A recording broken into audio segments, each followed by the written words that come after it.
Buzz Lightyear mission log, stardate 3901. After a full year of being marooned, our first hyperspeed test flight is a go. Who are you talking to? No one. You were narrating again. I was not. Just doing the mission log. You do know no one ever listens to this. I know that. Narrating helps me focus. There's so much of you that I feel like I saw when I was watching the movie, like Buzz's relationship with socks. I couldn't help but think of like you and your relationship with your dog, That's Dodger. right, yeah. And your voice is so perfectly his. Oh, I was talking to the filmmakers and they were saying that your voice work on Snowpiercer actually really impressed them. Oh, really? Yeah. That's what it was, huh? And I feel like as Buzz fans, we've heard Tim Allen's version, Patrick Sure. Warburton's version in the cartoon. How did you craft Buzz's voice? Well, I mean, you certainly have to use Tim Allen as the blueprint. The character itself is supposed to be what the toy was based off of. So you'd be a fool to not use Tim's work as a blueprint, aside from just the fact that he was fantastic in the role. Right. So he certainly was in my mind. I think the first session I was just doing a shameless Tim Allen impression, because again, it's big shoes to fill, and it's scary to try and think about coloring outside the lines. But eventually you're able to find some nuance that you can make that's just your own. You killed it. Did you listen to anything? Like, would you listen to Tim's voice back, or? I mean, I watched all the Lightyear movies, or the Toy Story movies. You know, not only had I seen them already, but certainly before every session, you watch them again, and even just every Pixar movie, because you know, when you're in the booth and you're trying to bring a certain level of truth and authenticity to delivery, and then you listen to it back, and it would almost feel flat at times, and you realize this is the one string you can play on is your voice. You have more freedom to add more color. You know, just put a little extra sauce on it. So eventually, by the second or third session, you realize, you know what? I'm just going to give you everything. I'm going to do some way up here. I'm going to do some down here and up here, and you guys figure it out later. But you realize that you're allowed to take more risk. Well, you killed it. Oh, Sauce thanks. worked. It's also wild because I know as a kid it was your dream to be a Disney animator. Yeah. And I remember you posted a picture on Mother's Day and you had like a Mickey Mouse on your shirt. And I was like, he totally manifested this, because I was reading that you were giving the animators or you were giving people pep talks. You were in the animation dailies. Yeah, Angus was so sweet. He let me sit in on one of the animation sessions where, you know, you have all these amazing animators, and Angus will kind of, each animator has a little section to work on, and then Angus gives notes. But these notes are, I mean, they're acting notes. It's literally, you know, well, I think Buzz needs to, you know, look quicker, and then, I mean, I've said in a few interviews so far, Pixar is so good at eyeball acting, you know, in non-animated films. Your eyes don't lie. You know, your eyes, it's where you can tell whether or not you're thinking. And Pixar movies, I've seen moments where the character, you know, the eyes will flick left and right as it's searching for thought, giving incredible depth and authenticity. That's a choice by an animator. These animators are true artists, and watching the meticulous attention to detail that goes into it was just really fascinating, and I was a little jealous. Yeah, it's so cool though that you spent so much of your time like learning all this stuff because you're such a fan. I know. I love it. It's super cool because I also saw that you met with NASA's Jet Propulsion Laboratory. That's right, yeah. So I wanted to know, would you ever play Buzz Lightyear in a live action? God, wouldn't that be good?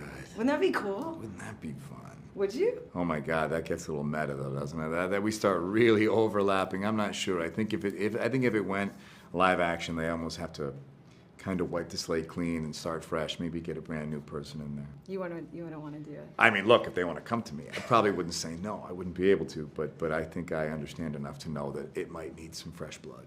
All right. Well, I would love to see you in the role. I feel like you are thank you. so much Buzz Lightyear. And what really hit home for me as someone who like struggles with perfectionism was sort of this message that it's like okay to make a mistake. And I'm like, when did we decide that it's like not okay to make mistakes, right? Like it's so crazy. Yeah. How do you handle making mistakes, and what advice do you have to people when it comes to overcoming that?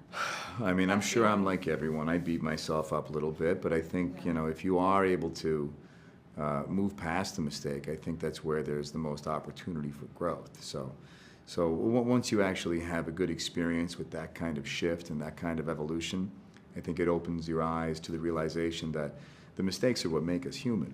And it's not about whether or not we make the mistakes. It's about how we move through them and what we take away from them and how we become better people as a result of them. Yeah. Did you feel that sort of when you were like saying some of Buzz's lines? Oh, sure. I mean, there's a lot of Buzz's story that resonates with me that I can identify with, so absolutely. Yeah. On RottenTomatoes.com, we are having a Pixar showdown right now where we're having our users vote for their favorite Pixar film. So aside from Lightyear, which is obviously like number one, what do you think should have the top spot? The Incredibles. Why? It's a perfect movie. It's just a perfect movie. I mean, I'm a huge Craig T. Nelson fan. I just think it's just a perfectly balanced, structured movie. Everything is just everything from the directorial choices. I think Brad Bird is a genius. To me, it's a perfect movie, and it's easily my favorite Pixar movie. I love that. The last thing I wanted to ask you is I feel like when you look at like your body of work, whether it's like Fantastic Four or Captain America or Lightyear, you're sort of always like drawn, Chris, to these heroic roles. What do you think that's about? Like, why do you think you're drawn to all these roles, and how do you tap into sort of that like heroic side that all of us like have inside of us? Well, it's not that those are the roles that I just, it wasn't by design that you just say, I only want to play heroes. It's just kind of, that's what I end up playing. I'm not sure. I mean, even a hero is full of flaws. I mean, that's what makes them interesting to watch. I think without flaw. I think Julianne Moore once said, the audience doesn't come to see you, they come to see themselves. So even in the heroes you play, they have to have flaw. They have to have things that make them human. That's why we choose to watch them. So again, it's not that I'm choosing to play heroes, it just so happens to be that way. But I would argue that even the heroes I play are still incredibly human.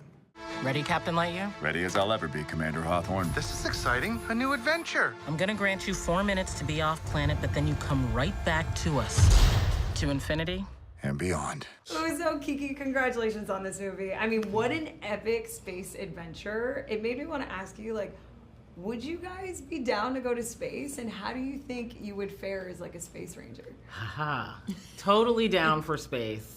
Not so sure I'm signing up for Space Ranger. Okay. I'm there like as the tourist, watching out the window, enjoying somebody's guiding me through it. That's my experience. Yes, I need to be 100% secured. They need to have done at least 1,000 trips before I go on mine. And absolutely no on the Space Ranger. I'm with Izzy on the whole, like, it's too much space in the space. Yeah. Space.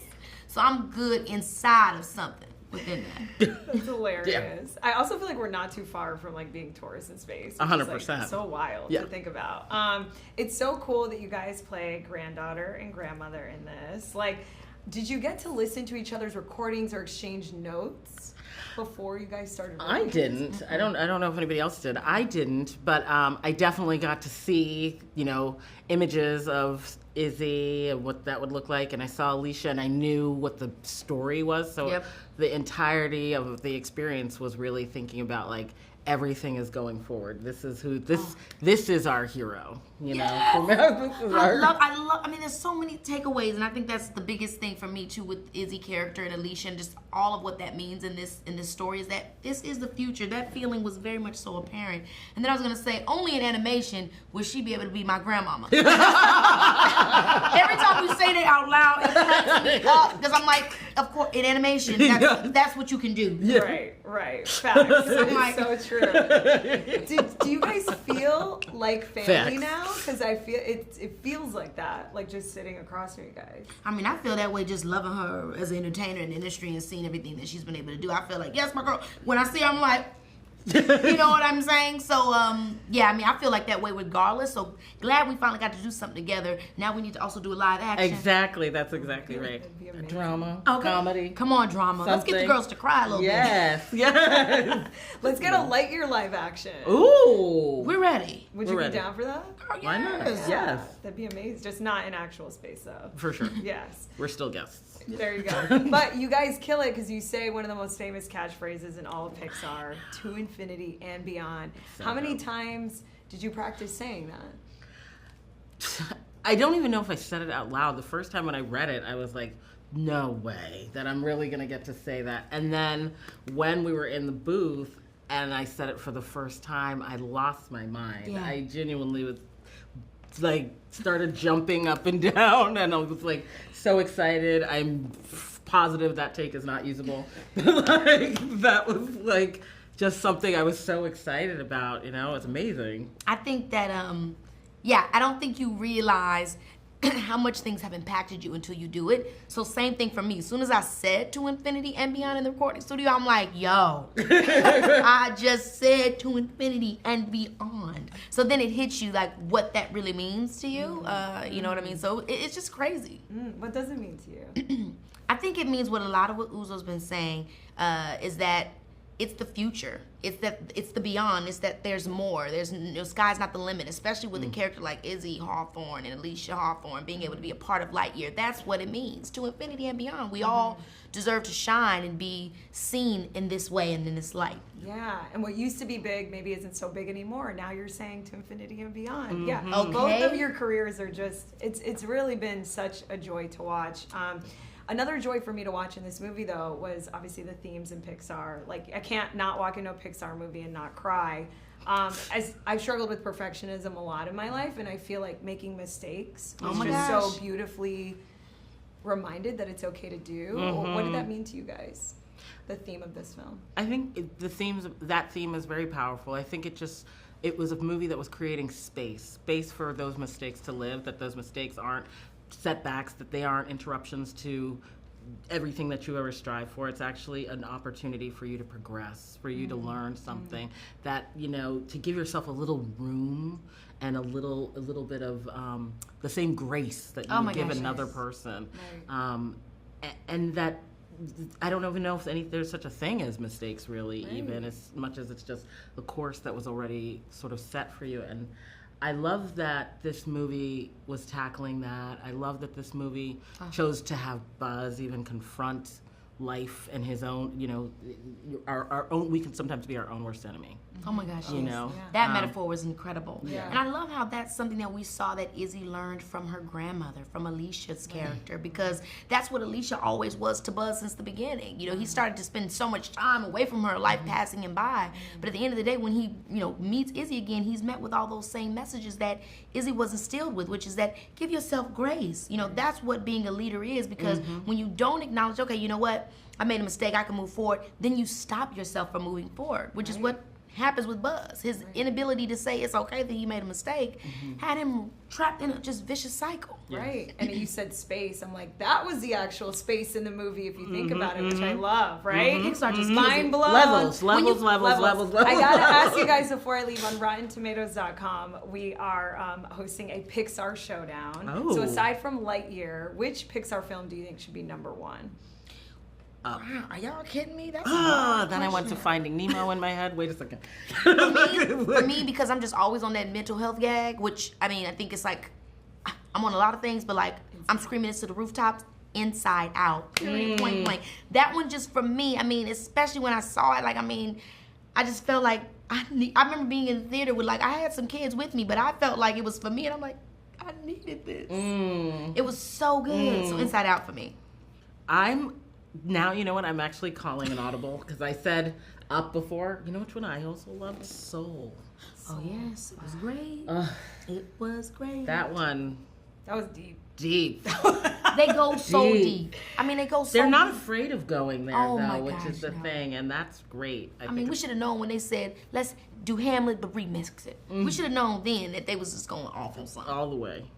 And what about you? Well, I thought this was going to be like a fun boot camp workout thing. But it is not. Did I get it? Pretty close. I need the, you know what I'm saying, the harpoons? Taika, I love seeing you lend your talents to Marvel, Star Wars, and now Pixar. Would you ever want to direct a Pixar film? What would a Taika Waititi Honestly, Pixar I'd film love to. look like? I would love to be involved in a Pixar film or direct one, but I'm just not sure if my brain could work that way. That takes a long time for these guys to make these films. And I was the first writer on Moana, and I was just watching the process of that and seeing how long that took to make that film. It was years, and I don't know if I've got that in me. I just don't know if I'd be focused. I think I'd probably just I just get distracted by something else, and that. Yeah, I'm the same way. I'm like, oh, a butterfly. Let me start a new project now. That's so funny. But I mean, you have so much going on, and you've done so much incredible voice work. Like your Korg in Thor, your IG-11 in Star Wars, your Mo in this. And I feel like all the roles are so cosmic. Like, what fascinates you about space? And would you ever want to go to space? I do want to go to space. I'm a bit scared of. I mean, like Kiki's character, I think I'm probably too freaked out at the prospect of drifting off like George Clooney into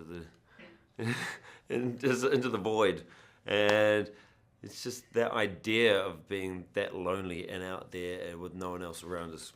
It's just very scary to me. But I do love space, and I love watching space movies.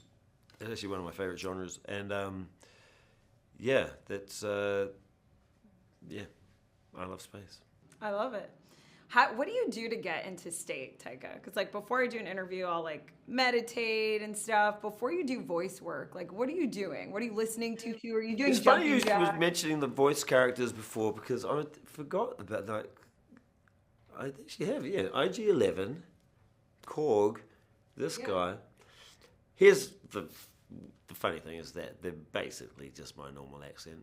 I could have put on an American accent. I didn't really try that hard. I was just being myself, but with a different pitch. Korg talks up here like this, and this is Mo like this, and this is IG-11. Really, there's no. Is there a difference? It's a really great way of working, though. Like, and to get into that stuff, I think it's very different. It's very different to live action acting, or acting with your whole body and your face and everything, because you actually forget about your voice a lot when you're acting, and you're just like concerned with like, how do I look? What am I doing with my body? You're moving and stuff, and when you're in the booth just doing a character's voice, it's all you've got. And so like sometimes I'd be like, we're doing like multiple takes on just a simple line, and I didn't realize that I wasn't quite. There's so many ways to say words and to emote and to like get different meanings out of words, and it's just a whole new different way of working. Yeah, there's only so many ways you can say like a writing utensil, without giving anything away. Yeah, exactly. Pen. I got a pen. Want a pen? Actually, you know what? I did actually have to say that line quite a lot. Anyone want a pen? Anyone want a pen? You want a pen? Want a pen? Well, you nailed it every single time, Taika. But like I said, I can't wait for the world to see you in this Pixar film. And actually at RottenTomatoes.com, we're hosting this Pixar Showdown on our website where users get to vote for their favorite Pixar film. Up. So I wanted to know, aside from Lightyear, which Pixar film do you think should have top spot? Up. Why? It's for me. It's the most emotional film of theirs that I've seen. It's the one that speaks to me the most. I think the themes in it are, they're very clear and relatable, but also the idea of having the main character as an elderly man. You never see that. No one takes a risk. No one makes a movie about an old person, and that for me was like one of the things that made me think these guys are really like.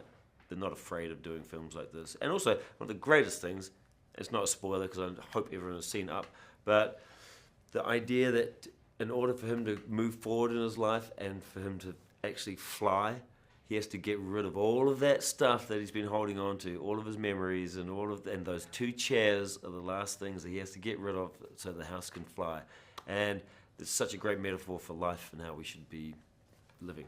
I love it. And every Pixar movie makes you, aside from like make you cry, it really, I feel like it's just like a lesson to adults. Like, hey, this is what you forgot as a kid. Remember this. And the one for Lightyear, the theme in Lightyear just hit me so hard because I'm like a recovering perfectionist.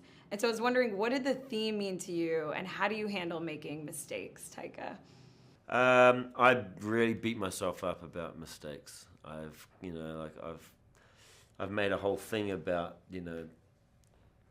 putting myself out as like a confident person who's like good at everything. And I am good at pretty much everything I do, but maybe the problem with that is when I do make a mistake,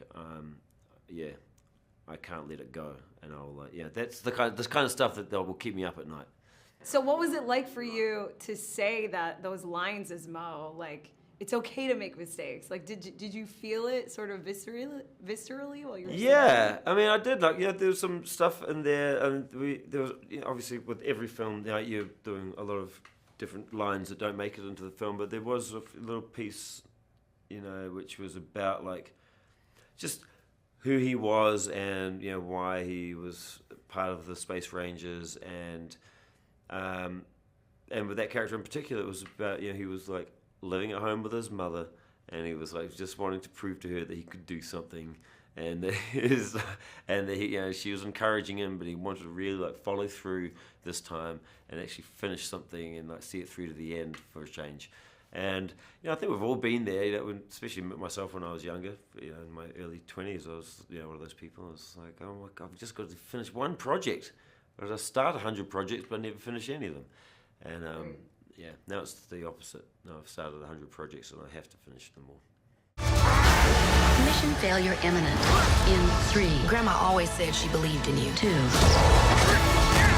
There was a big swirly too. Oh, I think I need a bag. No. Please record your last words. Do not vomit inside the vehicle. Do not vomit inside the vehicle. I couldn't help but think how you're here, voicing the bad guy in Lightyear, and your son Josh, is Thanos in the Avengers. Mm-hmm. What do you think it is about the Brolins that make them such good bad guys? Well, I don't know that I'm such a good bad guy yet. I haven't heard any feedback really yet, and I haven't seen a polished film yet. I've seen the film, but not really finished with all the music and everything. Josh, I've said it before, I wouldn't want to be up against him in a bar fight, because he is a tough guy. And me, I think I am, but I'm not sure if I could pull through like he. He's a Krav Maga expert and jiu-jitsu and all of that stuff. Plus, you've seen his physique for the movie. So anyway, I have a lot to work toward, emanating, my son. That was so sweet. I love that. Do you guys ever exchange like notes and tips and stuff when it comes to this type of work? No. I'm. Every once in a while we get in a good conversation, and I will try to give him some wisdom, which he doesn't buy at all. He's his own man, that's for sure. That's so funny.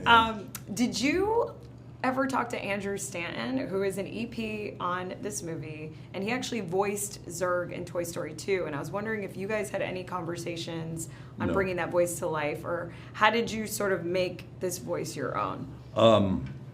I walked in not being allowed to know what Zurg really was, other than what little I'd seen and what I asked, and I didn't really even have the dialogue. I didn't have any preparation at all, because they didn't want me to gab about it. Even friends, they didn't want me to tell anything about what I was doing, and even right now, I'm somewhat limited about what I can say about Zurg. But anyway, I go into this recording session, and Angus MacLane, the director, is on a video screen with the writer and the producer and several technical people. And we start to work through the dialogue, and he starts to correct me. And it wasn't really until the second session that I began to correct things from the first session and begin to understand what I was doing. Well, I can't wait for you to see it, because you are absolutely phenomenal in it. And like when you see it visually, I feel like you're gonna, it's unbelievable. Really? Truly. And your voice just really, I don't know, it makes you feel things viscerally. Like I know you narrated Sweet Tooth for Netflix. Mm-hmm. What is it that you, James, like love about voice work? Well,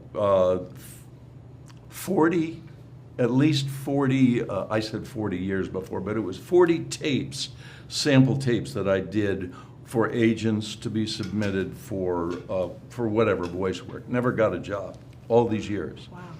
So last year, or a year and a half ago, Robert Downey and Susan Downey call up and say, we want you to narrate our series. Yeah.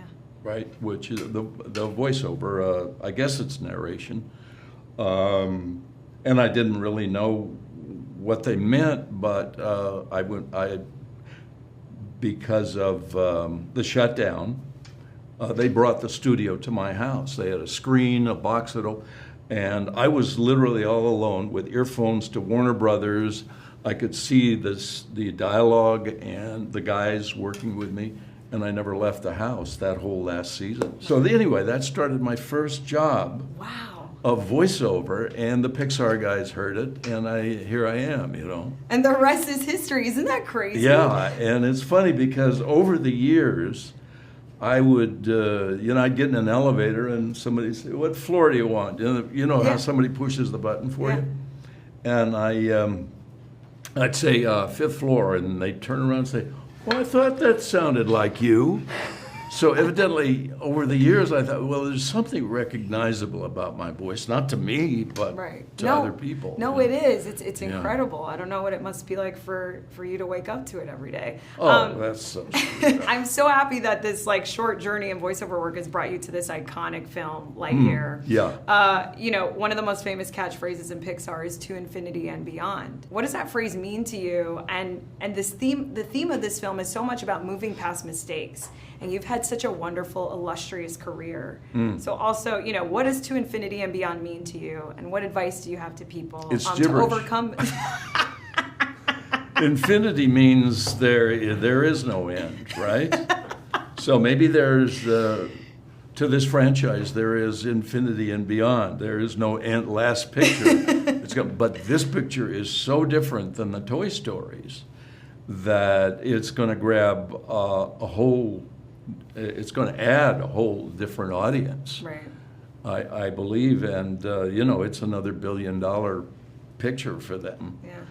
And it is a visit to space. Kind of to answer your question, it is a visit to space. It's where they end up is 4.2 million light years away. That's a trip, and it takes a while to get there and back. If you want to come back from it, I would. I'm a pilot now for 50 years, so when I fly, I plan to come right back, and going out into space is not personally my thing, except for a visit, let's say, around the Earth. I'll look-see and then come back home. But 4 years to Mars, not my cup of tea. And what advice did you have for people to overcome mistakes? Get to work, go to school, get up there and try and do what you think or know you can't do, because you can burn through anything. And it may hurt. I was the least guy that should have become an actor. I couldn't give a book report. I couldn't stand up in front. I still have trouble, at a microphone with an audience out there. But I went to school, and it was terribly painful, and finally worked through. I didn't die afterwards. I come back next week, I'm still alive. Same horrible feeling happened. I burnt through it. I don't think it matters what you try. You can burn through it and be successful. You think you can't, but don't believe it. And read this book called Psycho-Cybernetics, which talks all about burning through. I can provide sleep sounds if you like. I have several options. Summer night, ocean paradise, whale calls. No. White noise is fine. Very well. Good night, Socks. Good night, Buzz. I love Socks so much. I always love the sort of ancillary Pixar character, but this one's like a little more special, I think. Right on. Oh, that's nice of you. I'm sure you feel that way too. Are you ready for like 1 million people to ask you to say beep boop, beep boop, beep boop? I do it with my kids every day anyways, and so no worries on that. Oh my God, that's so amazing. Did you go method for this at all, Peter? Like, did you take any characteristics of robots or cats specifically to tap into this voice? I don't know if it's method, but there's definitely voice keys for me. I remember Frank Oz, the guy who did like Rover and Fozzie. He came to our art school one time and he talked about voice keys. And I had never heard of that, but for every character that he had, there was like a word. Like for Bert and Ernie, he played Ernie? No, he played Bert. And he would say, gray. Gray was the word for him. To get into the voice of Burton, he would go gray, and then he would just talk like that. And it's not, I don't know if that's method, but for Socks, there were these two phrases for me in terms of trying to find, the robot side and then his friendly side. And I was like, the idea of the robot side was not that he was robot, but there was like a military aspect of him that like was want to get the job done, and like he would have these protocols and describing probabilities and stuff that was very like intellectual, sort of like a Spock sort of logic person. And but my key to that was saying yes, Captain. And so before a line, I would just go, yes, Captain. The probability of this thing would be, 38% or whatever. But then for the friend side of it, like I would be tapping into my relationship with my kids or my wife or my brother and or my dog, and just like, there's this like, it was the key was like, hey Buzz. Yeah, so like it would be, hey Buzz, you want a snack cake? And so there would be these two sides that that when you get the pages, because you wouldn't get these pages beforehand, you would get them immediately in front of you, and then you would kind of scour through the lines and trying to play the sides of those two weird keys. I feel like I said too much, but that was the game. No, I could listen to this all day. That's so fascinating. I love that you shared that with me. And you bring up something really interesting, that there is this duality to Socks. He is like a complex character in a way, where it sounds like you approached him like two different characters, like Bruce Wayne and Batman. yeah, totally. I never thought about it like that, but yeah. But it was like, I love sci-fi movies where they have these kind of androids that are always like butlers, in space. But then, when Angus first pitched this of like, he's like psychological help for Buzz. Like, wait, what? What the hell happened to Buzz that he would need psychological help? And, Right. those early concepts were crazy.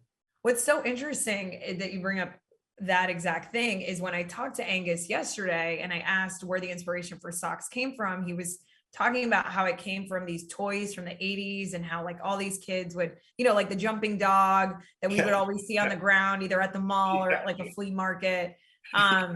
And what I thought was interesting is that you guys started working on Lightyear years ago. Yeah. And when you think about what we've all been through in the last couple of years and how now everyone has an emotional support animal, it really is fascinating how that all sort of lined up.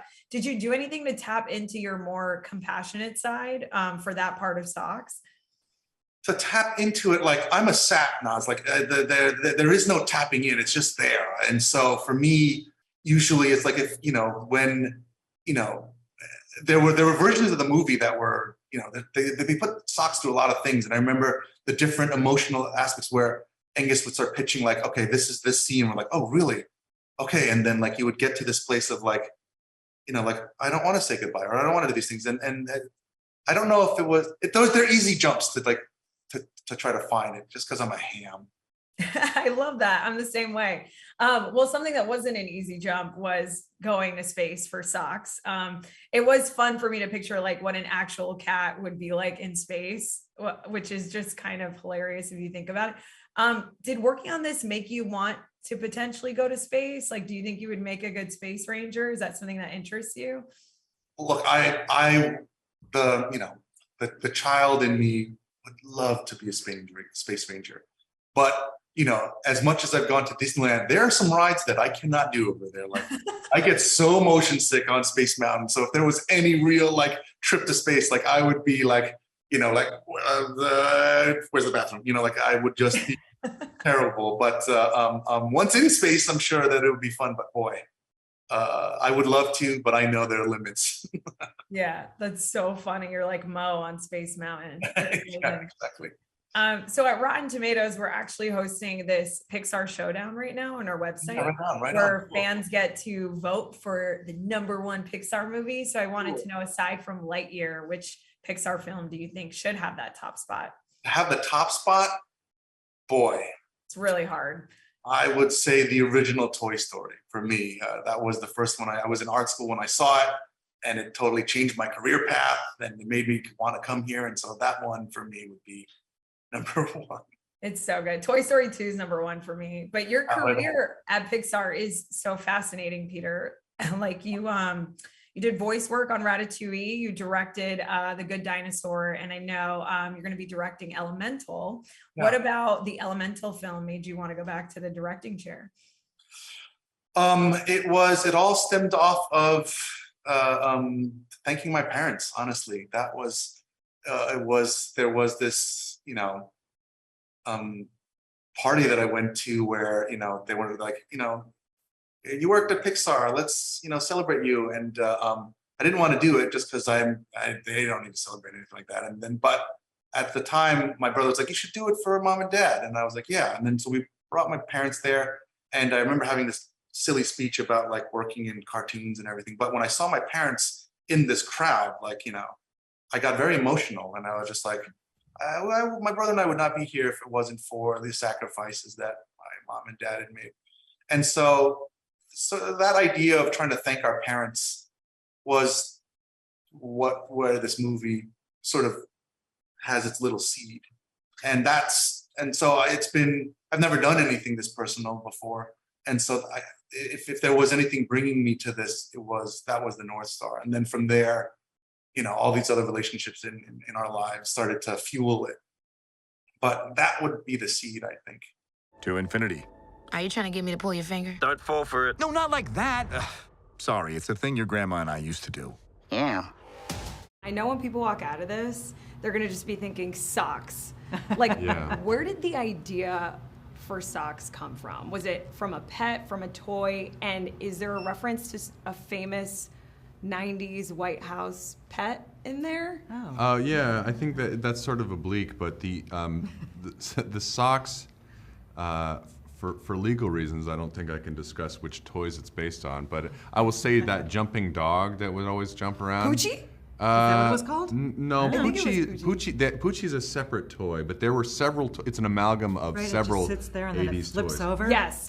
Was that what Poochie did? I was thinking more of the knockoff Poochie. Then I didn't have the fancy real Poochie. Anyway, so we wanted to be a little bit like an amalgam of several toys, and also, for whatever reason in the 80s, there was this big boon for animatronic animals as children's entertainment. Yeah. And I never really understood that fascination because it never fooled me. But I always like how hard those robotic animals tried. And so there's something inherently goofy and funny to me about a cat that does not look like a cat. It looks like a cat, but it's not fooling anybody. Right. And that's very charming to me. So. But also, like, how wild after the last couple of years that we've all lived through, where everyone like is getting an emotional support animal. That was like right. Like, wasn't that just so? Don't you just love when it happens? Everything happens like that. It is kind of crazy. So bravo to that. Thank that was you. so Thank amazing. you. I can't wait for the world to meet socks. Yeah. Also, I can't wait for every '90s kid to see this. I'm like such a '90s kid. It's a movie that Andy sees. It makes him want to go buy a Buzz Lightyear toy. What did you guys do to make this movie feel more 90s? And are there any Easter eggs? For being 90s, I mean, it's almost a little bit more 80s. Yeah, I think what we did was just, but no, there's some 90s. Yes. I don't know. I don't think we have. I think we just tried to make it an amalgam of that kind of 70s and 80s sci-fi actioneer. To have that sense of fun that we wanted the audience to have. Like I think the word thrill ride is it's an odd thing to say. Often fun is something you say when you don't have something nice to say about a movie. You go, oh, that was fun. But that's what we were going for. We wanted it to be something that had this sense of narrative propulsion that would take the audience on a journey, and they would enjoy it as a group, and then it would be this fun space adventure. Yeah, no, and I totally got the 80s like sort of sci-fi-ness too. It was more like I just pictured myself with my Sega Genesis going and stuff like that, where I was like, wow, that is so from my childhood. I think that's just things we think are funny from the age that we are. So I love it. It was so good. I was also reading that you guys sent some of the Pixar artists to NASA. Yeah, we went to NASA. I love the research that goes behind these things. And when we think of the first men that stepped on the moon, we so often think of Neil Armstrong, and no one talks about Buzz Aldrin. And I wanted to know, like, was Buzz a point of inspiration, like, for you guys at all, or for the artists for this Buzz? Not specifically, no. But definitely the current batch of astronauts are. Yeah. I mean, speaking with Tom Marshburn and his colleagues over at Johnson, it was pretty exceptional. Like, who they are, how they carry themselves, how they look at things, the way they approach problems, their gratitude for the team that gets them up there and keeps them alive. It just, they're really an inspirational bunch of men and women, and that had a huge influence on us. And they're really good at the press day. I mean, Tom Yeah, was Tom was very fascinating. he was used to Yeah. reading off a teleprompter. I'll tell you that. Yeah. It's probably easier to do press when you're not trying to also not bob around. Yeah, no, that was when it was one thing was neat when we were talking to him on the space station. Is I said, could you turn upside down and just talk to us? Is that weird? He's like, yeah, I can do it, but they don't like us to. I mean, it can be disorienting for the. He was very considerate of us, but he just. And then he did it. Then he did it, and so he's like, this so doesn't feel any cool. different to me, and it's like, all the same. yeah, of course, it's weightlessness, but it's funny that there are certain ways we orient to make other people comfortable, which is why we're sitting right side up right now. Same. I wanted to do this upside down, but they were like, They They're wouldn't like let they us, didn't. right? No, It's really a NASA bummer. would prefer we didn't do that. Galyn, you just said something that stuck out to me.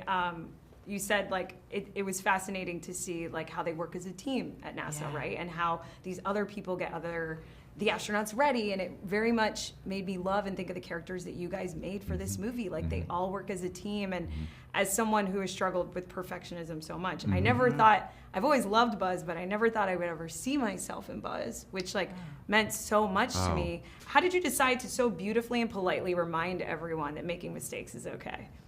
I think it was aspirational for ourselves. I mean, I've always related to Buzz because of his particular specificity and his laser focus on doing the right thing. But Buzz's journey and the spirit of collaboration is actually a very selfishly personal one. Like the time jumps in the movie are a metaphor for making a movie at Pixar. So when we make a movie, I was noticing we'd go 4 or 5 years, and then I would go home, and then everything seemed slightly different. People were a little older, and I was like, huh, this is weird. Wow. And so that kind of time jump is what inspired the movie. Wow. Yeah. And this is your feature film, Yeah. directorial debut at Yeah. Pixar. I know you've been 5.5 years later, yeah. and I know you've been there for a long time, so congrats. Yeah, That's thank you very much. amazing. Thank you. And congrats Thank on you. casting the perfect Buzz. Thank I you. mean, Thank you. Yeah. let's talk about Chris for a second. I read that you guys said you wanted someone who had the perfect combination of drama and comedy.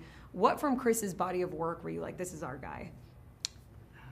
There's a bunch, I think. I mean, obviously Captain America and doing that man out of time, and the trueness of that, the authenticity that he brought to that was definitely a part of it. But like for me, to be perfectly honest, watching Snowpiercer, there was something about like how if you just even listen to it without watching him, how much he vocally expresses conflict and dilemma and pain that I just was like, oh, this man's got the breath. We need that. Yeah, I think Snowpiercer was, I agree, that one was really transformative. That's interesting. We've never talked about that. Yeah, we haven't talked about that, but Oh. I really love that movie. Yeah, So, me too. but it was interesting how much he embodies the role. Part of it is that you have such an iconic character and you have such an iconic voice in the toy.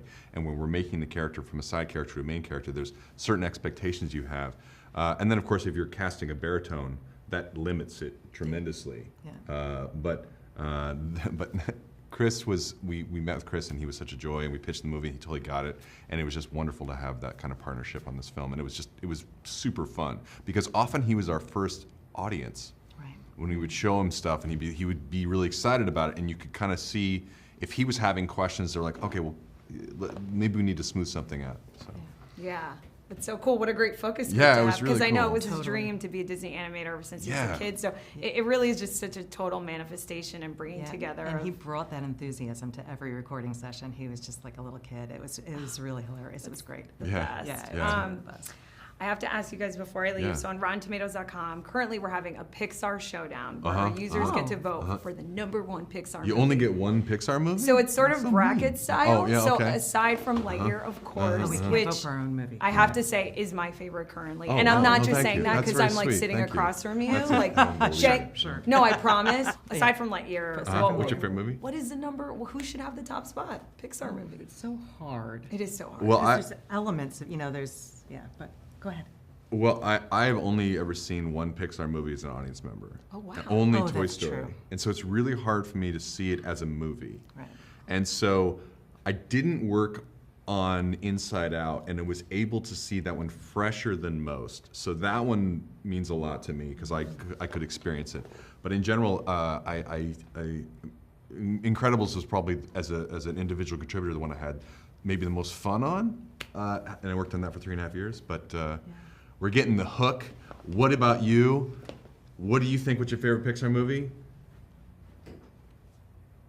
Say Ratatouille. It might be Ratatouille. Ratatouille is really, really good. Yeah.